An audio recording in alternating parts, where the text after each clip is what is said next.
Well, hey everybody, John Ritlin here, and this is every Hulk Hogan WrestleMania match ranked from worst to best. No, please do not hit dislike, do not hit stop. If you are still watching, please just hear me out. I admit that I've never been the biggest fan of Hulk Hogan, or especially pretty much in the last number of years or whatever. It's kind of easy to be sour on what the guy has done, especially with what the guy's done outside the ring. Taking a look at the totality of his time at WrestleMania, there's been some bad, there's been some real bad. But there's been some real good. And some, for a lot of years, he was very synonymous with WrestleMania, very synonymous with how, what the show actually meant. Now, I'm not saying there aren't others that, meant a whole lot to WrestleMania. Savage, delivering the second best WrestleMania match of all time with Ricky Steamboat at WrestleMania 3.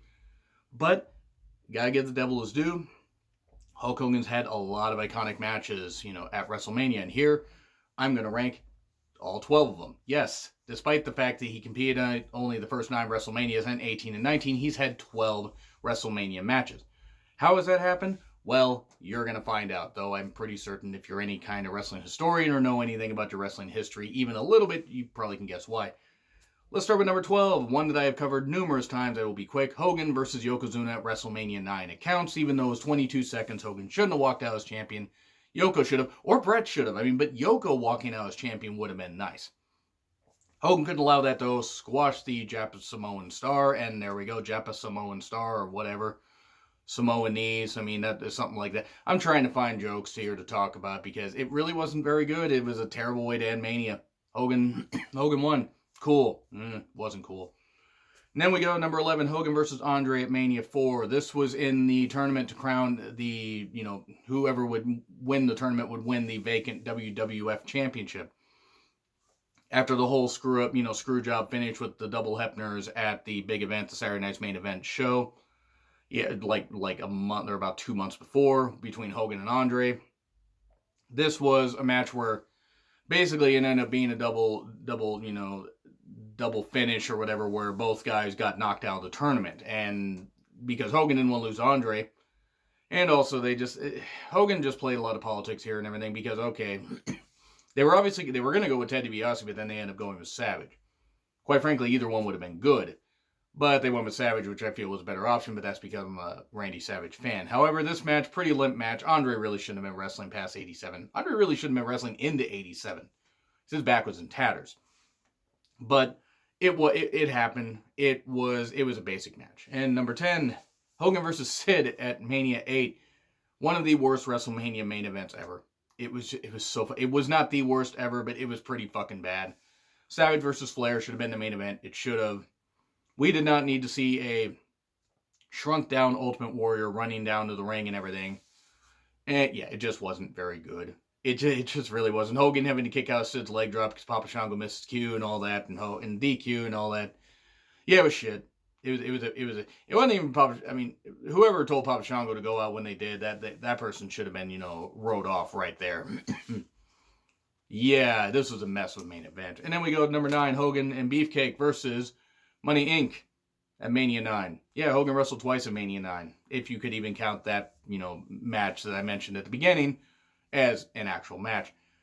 It should have actually been Hogan and Beefcake winning the tag titles, but at this time, not 9 years later, Hogan felt the tag titles were beneath him, and it wasn't very good. It was okay for a while, but yeah, this was kind of rough. This was really, really rough, because it should have ended with Hogan and Beefcake getting the victory, because then Beefcake could have gotten the title, but no, Hogan didn't want that. The tag titles were beneath him. Screwy finish, and then he won the title later. Good job, screwing over your friends there. I'm not saying the Beefcake deserved to be tag team champion, but hey, why the fuck not? Why wouldn't you do that? Hey, let's just make it all sunshines and rainbows and all this kind of stuff. Yeah, I didn't necessarily get why they didn't do that, but it was what it was. So, we then get Hogan versus Bundy at Mania 2 in their number 8 spot. Not very good. No, it was a steel cage match. It was not horrible. It just wasn't very good. It was very basic. Mania 2 regarded as one of the worst Manias of all time. Yeah, it's pretty goddamn bad. Hogan got the victory. He should have. There's no way Bundy should have been WWF champion. No way. Nothing against Bundy. He was a great monster heel. And showed up in 94, 95 again for some reason. But yeah, he shouldn't have been champion. Hogan winning wasn't the problem. It was just a very basic match on a very basic WrestleMania that took place over 3 venues, where the crowds had to watch most of it on big screens. Congratulations, folks. You could see most of this on TV. Paid all this money, so sit here and watch it on big screens. It sort of worked for Crockett because it was in 2 venues. Not so good in 3 venues. And then number 7, Hogan and Mr. T with Jimmy Snuka, renowned murderer Jimmy Snuka, versus Roddy Piper, Paul Orndorff with Bob Orton Jr. at ringside. And yeah, it was pretty much a famous match where Mr. T basically got carried to having a good match. It's not that Mr. T didn't deserve to, like the TV time that he got. He was one of the hottest, TV stars at that point. Him and Hogan were obviously good friends despite Mr. T's skin tone. Yes, I'm not going to forget that Hogan said that, and neither should you. Because there's a difference between apologizing and, apologizing because you got caught. But Piper and Orndorff had to basically carry Mr. T because he was not a trained wrestler and he wanted to come in, boom, boom, boom, do all this stuff. Piper and Orndorff made sure that Mr. T didn't make an idiot out of himself or the match. And it was a good match. It carried itself off fine and was, a good finish to the first ever WrestleMania. And then we move on to number 6, Hogan versus Slaughter at Mania 7, which was good. It was good. It was not great. Slaughter by this point probably shouldn't have been wrestling. He was pretty beat up. He only wrestled another couple of years. I think he wrestled there, and then the USWA, not the AWA, was done in 91. But the USWA a bit. I mean, it's like, yeah, but pretty much I think by 94, 95, he was done with full-time wrestling duty. But it was a good match. Slaughter is a heel, okay, maybe a little bit, a little bit cringy, but it was still good, and they did have a pretty good goddamn match, and actually could make made something good out of it, even if maybe they shouldn't have gone with the whole, pro-Iraq thing with Slaughter, even though it got some heat. It was very insensitive, crossing the line just a tiny bit. So then we get to number 5, Hogan versus Vince at Mania 19, street fight. So much better than it had any right to be. 2 guys in their 50s going out there having some brutal chair shots. Vince diving off a ladder. Hogan, doing some good stuff. Piper showing up out of nowhere for no goddamn reason. This is another reason why I wish I would have gone to that WrestleMania. But again, as I said in another video, I was in a bad car accident. Suffered a severe concussion. And was unable to get the tickets because that was, I think, a couple weeks later is when tickets went on sale, and I didn't know when I was going to recover, so I was like, I don't really think it's a good idea for me to get tickets. But it was what it was. It was a messy match, no doubt. There was the screwy stuff with the referee, Sylvain Grenier, when he was the referee before he became part of La Resistance. It was what it was, but it was still entertaining, way more entertaining than it had any right to be. And then we move on to Hogan versus Savage at Mania 5. Once again, covered it a lot. Hogan should have not won. Savage should have won and held it till SummerSlam. And then, or lost on a Saturday Night's Main Event or something like that, but just Savage should have held it for over a year. He should have. Hogan did not need the title for another goddamn year. He didn't fucking need it. It still bothers me to this day. Now, because Savage always had Hogan, lording over him. Hogan was always in Savage's shadow because he knew that Randy was a ton better than Hogan could ever hope to be. And yes, I know it sounds like I'm ragging on Hogan, and I am. But also at the same time, there's no way that people can justify to me, oh, hey, they told a really good story or everything for like 18 months. I'm not saying they didn't. I'm not saying the whole thing of the Mega Powers forming and imploding and exploding was not great storytelling, because it was. But Savage should have found a way to win because Savage could have held the title a bit longer. Still, a very good match. If you want to know my full thoughts on this and Mania 5 in general, I actually did an old school wrestling review of that and Clash of Champions 6 that took place on the same day. And I did that in an old school, or in a retro review on my old school, wrestling reviews playlist.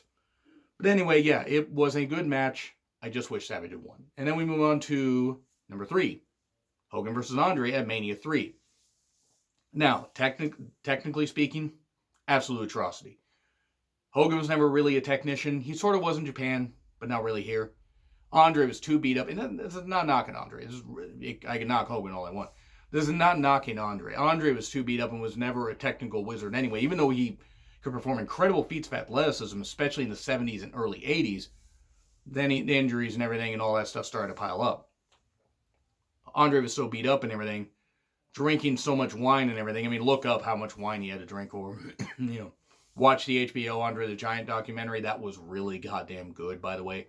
If you ever get a chance to watch that, either on a replay or if HBO's got it on their on-demand service, watch it. But it was really sad seeing Andre in the States. Still, he put over Hogan proper. That big slam, heard around the world. It was the quintessential big Hogan match for a few years. It even eclipsed the Savage match. Obviously not in terms of work rate, but in terms of the big event. And it's nothing against Savage. Savage pulled a much better match out of Hogan. This was a match that was the talk of the wrestling world, even if, technically speaking, it wasn't great. Number 2, Hogan versus Rock in Mania 18, much like I covered on my list when I talked about the Rock matches. This was crowd reaction, crowd interaction was absolutely electric. And, for the most electrifying man in sports entertainment, it's fitting. This was really, really good, though. Toronto going absolutely apeshit for everything that Hogan did. Of course, Hogan hated half of what Rock was, and no, I'm not going to let that go. I should, but obviously I'm not going to. This was great stuff, though. And Hogan doing the honors, putting Rock over, was absolutely the way to go. And if only he had done the same for Orton and Michaels and Daivari and, Muhammad Hassan. But anyway, whatever. So then we go to number 1. Many may be surprised by this, because I almost put Rock versus Hogan at number 1. Number 1, Hogan versus Warrior. Because this actually seemed like it might have been Hogan being written off TV altogether. It really did seem like it. It seemed like they were going to go with Warrior, and Hogan was going to take more of a backstage thing, or more of a part-time role and everything, and do movies and stuff like that. Which he would end up doing, eventually, in terrible movies, by the way. Never forget The Short-Lived Thunder in Paradise. Never forget Suburban Commando, Mr. Nanny. No Holds Barred. That was full of dookie right there. And if you don't get that reference, watch the movie. You'll hate yourself, but watch the movie. Whole point, Hogan did put Warrior over. Yes, kicking out 3 1/8 and giving him the title and making it all about him. But Warrior did go over in the end. Now, it didn't end up working because Warrior was never really a good worker or anybody that deserved the spotlight. But they anointed a guy, and Hogan did do the honors, much like Andre had done for him a few years before. So that being said, as far as a big, big Mania match, I got to rank this number 1 and probably the best Hulk Hogan WrestleMania match that there ever was. Even though, technically speaking, I would put Savage versus Hogan number 1, I got to put Hogan Warrior here just because of the clash of those two titans. Even if I don't like both guys. But anyway, that's what I have to say. What do you have to say? Let me know in the comments. Like, share, subscribe, Twitter handle in the description. I'm John Ritlin. I will see you soon.